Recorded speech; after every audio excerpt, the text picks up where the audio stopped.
Hi ma'am, I channel sibu nauna yingbiba amadi hanadagi dum yingbirpa miyojingbo aina makal mathel studio gi makaidagi taram noksuri adom aina mayamda sengdoksaningba am khatang lei aigi channel maming ji khatang makal mathel hari studio ji khatang mayamna khatang ke tarene studio har tongan ba side ma adi side tongkhai na bitapta isinga thaw lenabai mongda tawai mong tawre do khatang ai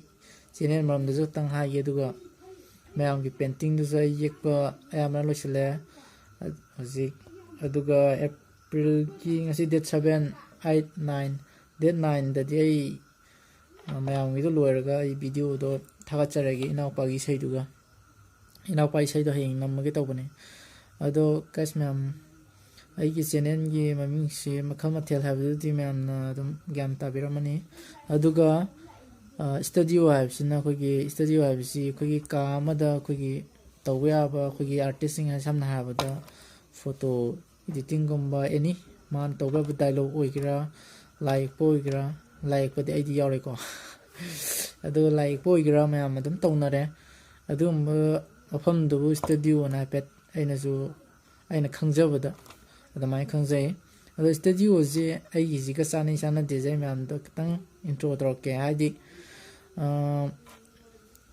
studio haibiji manung jida tawriba khoi artist ni samna habda artist habji makhal mathel loina suna tawbudu artist ni hadi cinema ma to oiro hero dona loriba main role habdi mayam suridana ko adu ma mayam do oibuduna bu samna habda artist ni na mayam na khangnai ni khoi samna habda yamna mayam dagi khoi yam ka hena khoi yam heiba haije singjaba khoi yekpada orsu yamna ka hena man bu khotpa oidragasu samna habda khoi artist makhan mane aduna studio ai manung hida tawya ba jam yawgra haduna na tang aina chingkhacharaga makhal mathel marksi studio ji kon na hapsinjabane mayamai channel si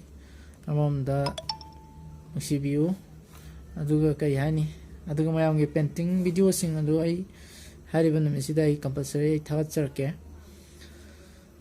aduga mayam su ngairon lebiu huzik nauna yikningba jingjo adum thabiro ai matam yamna ju phangi lockdown gi dum leina banina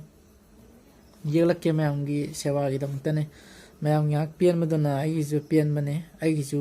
mayam da explore to thoroga ai gi wakal puning adam ai ji nungai jai ai gi nungai baje mayam gi nungai bani chamane mayam video ji huzik aina ngasi upload tawjari video je mayam da aina ju huziki aina haib je katang intro tawjaning ba gi channel mi katang aigonda katang chamam na ba hadi aigonda katang nuai je dabam phau gi bam leigre mi ni katang habirak pada adudagi nuai ta dana aina mayam da katang share tawjarak pane aduga ai gi video je huzik aina thagachari video sige kena tawbiro thumbnail da ju biro mane katang aina hapen mapan hapet ngatang koitok chorbi scenery hapet scenery du ju wari mateng katang yawbane khogi chikai chingi maramda do mayam ju katang khangbiu aduga mayam ju yengbiu nungai biu aduga subscribe tawbiram subscribe channel ti khara henkalpagi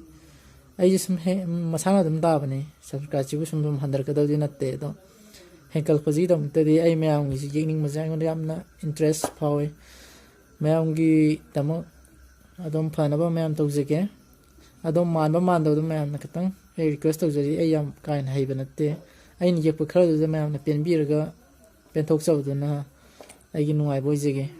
thank you mayam yengbiro ai gi video matek scenery matek to aduga hapet mayam mathangi video ngairga leibiro bye bye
ꯊꯣꯡꯅ ꯂꯩꯔꯦ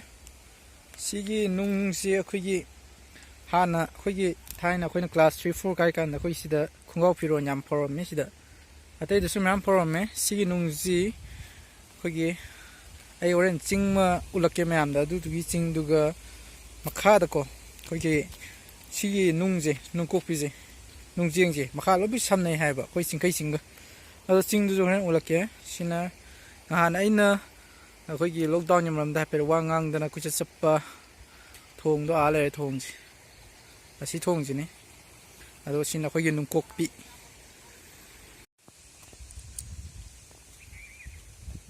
ꯃꯌꯥꯝ ꯑꯁꯤ ꯎ ꯈꯨꯍꯧꯁꯤꯗꯤ ꯃꯑꯣꯡ ꯇꯥꯏꯍꯦ ꯅꯨꯡꯁꯤꯠ ꯀꯟꯅ ꯁꯤꯠꯄꯗ ꯑꯣꯏꯈꯤꯕ ꯐꯤꯕꯝ ꯃꯥꯜꯂꯤ ꯃꯥꯏꯁꯦ ꯑꯥꯗ ꯂꯩꯕ ꯆꯤꯡ ꯑꯁꯤ ꯉꯁꯥꯏ ꯑꯩꯅ ꯍꯥꯏꯖꯕ ꯅꯨꯡꯀꯣꯛꯄꯤꯗꯨ ꯑꯗꯨꯗꯨꯒ ꯑꯩꯈꯣꯏꯒꯤ ꯃꯈꯣꯡꯗ ꯁꯝꯅꯩ ꯍꯥꯏ ꯅꯨꯡꯁꯦ ꯑꯩꯅ ꯉꯁꯥꯏ ꯅꯝꯈꯤꯕꯗꯨꯅ ꯂꯩꯔꯦ ꯑꯥꯒꯤ ꯅꯨꯡꯀꯣꯛꯄꯤ ꯑꯁꯤꯒ ꯁꯝꯅꯩ ꯍꯥꯏ ꯑꯁꯤꯒꯤ ꯆꯤꯡꯁꯦ ꯑꯩꯈꯣꯏꯒꯤ ꯆꯩꯔꯥꯎ ꯀꯥꯐꯝꯁꯨ ꯑꯣꯏ ꯑꯥꯒꯤ ꯆꯤꯡꯁꯦ ꯑꯁꯦ ꯐꯖꯅ ꯍꯧꯖꯤꯛꯇꯤ ꯃꯝꯖꯜꯂꯛꯑꯃꯤꯅ ꯎꯗ꯭ꯔꯦ ꯑꯗꯣ ꯃꯌꯥꯝ